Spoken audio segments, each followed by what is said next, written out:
Pengembangan dan pengadaan sistem informasi dan teknologi informasi. Pengembangan sistem informasi merupakan proses pengembangan sistem untuk menghasilkan sistem informasi yang menggunakan metodologi pengembangan sistem untuk dapat meningkatkan pengelolaan dan pengendalian unsur-unsur sistem informasi seperti sumber daya manusia, perangkat lunak software, perangkat keras hardware, jaringan komunikasi, dan prosedur serta kebijakan.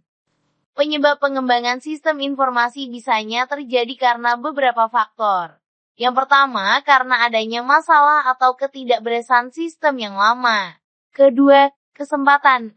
Dan yang ketiga, adanya instruksi dari pimpinan atau dari luar organisasi. Tahapan-tahapan SDLC System Development Life Cycle tahun 1992, Alter membagi tahapan klasik atau SDLC menjadi inisiasi, pengembangan, implementasi, dan operasi dan perawatan.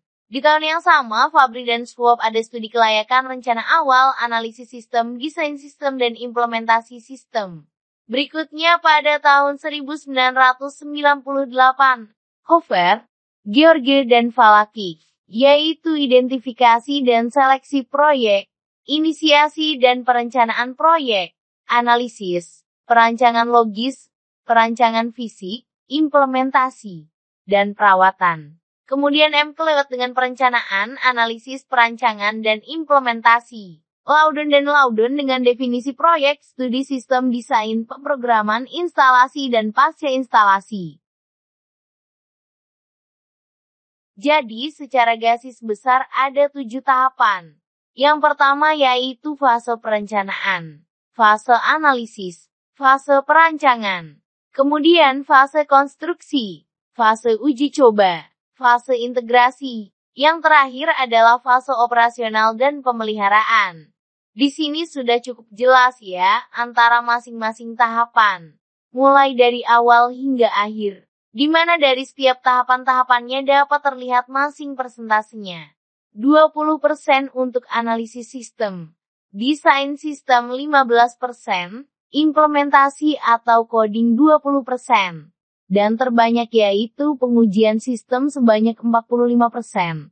Hal ini biasanya karena sistem dirasa masih kurang lengkap atau adanya permintaan baru. Sistem dapat dikatakan bagus apabila sistem yang dimaksud terus dan terus berkesinambungan atau PTUDT. Tahapan analisis sistem. Yang pertama, dimulai karena adanya permintaan terhadap sistem baru. Kemudian, proyek baru ditangani dalam bentuk tim, yang melibatkan pemakai analisis sistem dan para spesialis sistem informasi yang lain, serta auditor internal.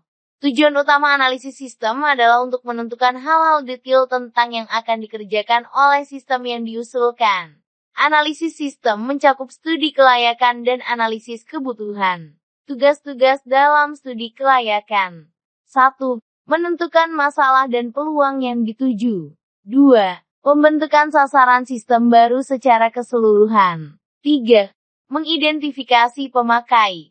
Dan keempat, pembentukan ruang lingkup sistem. Ukuran kelayakan dilihat dari aspek teknologi, ekonomi, non-ekonomi, operasional, jadwal, kendala hukum dan etika. 1. Apakah sistem dapat dikembangkan dan dioperasikan dengan teknologi yang tersedia? 2. Apakah manfaat sistem lebih besar daripada biaya yang dikeluarkan? 3. Apakah sistem yang diusulkan memiliki keuntungan yang tak dapat diukur dengan uang? 4. Untuk organisasi atau operasional, apakah sistem yang diusulkan bisa cocok dengan budaya organisasi? Apakah level keahlian yang digunakan dalam sistem baru sesuai dengan pegawai yang akan mengoperasikannya? 5. Mungkinkah menerapkan sistem tersebut sesuai dengan jadwal yang telah ditetapkan? 6.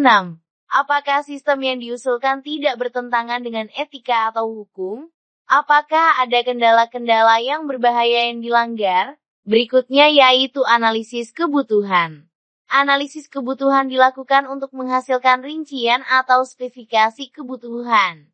Spesifikasi ini dipakai untuk membuat kesepahaman antara pengembang sistem, pemakai sistem manajemen, dan mitra kerja dan auditor internal. Desain sistem. Mulai dari analisis sistem, sistem dianalisa berdasarkan kebutuhan-kebutuhan yang diperlukan.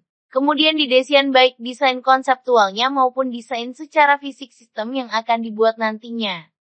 Rancangan input atau output, interface, platform, database, dan juga rancangan kontrol. Setelah tahap desain selesai dilanjutkan dengan implementasi dalam bentuk program atau aplikasi. Dan yang terakhir, uji coba dan pemeliharaan. Beberapa aktivitas implementasikan sistem meliputi pemrograman dan pengujian, instalasi perangkat keras dan perangkat lunak, pelatihan kepada pemakai, pembuatan dokumentasi, konversi. Untuk operasi dan pemeliharaan sendiri dibagi menjadi 3 yaitu perawatan perfektif, ditujukan untuk memperbaharui sistem sebagai tanggapan atas perubahan kebutuhan pemakai dan kebutuhan organisasi, meningkatkan efisiensi sistem, dan memperbaiki dokumentasi. Perawatan adaptif berupa perubahan aplikasi untuk menyesuaikan diri terhadap lingkungan perangkat keras dan perangkat lunak baru. Perawatan korektif berupa pembetulan atas kesalahan-kesalahan yang ditemukan pada saat sistem berjalan. Kesimpulan secara garis besar, pengadaan sistem dan teknologi informasi ada 3. Mulai dari membuat sendiri. Karena bercita-cita menjadi seorang programmer, sistem dianalisis, dirancang, dan dibuat dengan kemampuan sendiri. Kemudian yang kedua, untuk orang-orang yang beruang mungkin, yaitu dengan membeli perangkat lunak yang sudah jadi. Bisa Bambu Media, Baliwai atau distro-distro penyedia software lainnya. Dan yang ke-3, outsourcing, mengontrak seorang programmer untuk bekerja sama.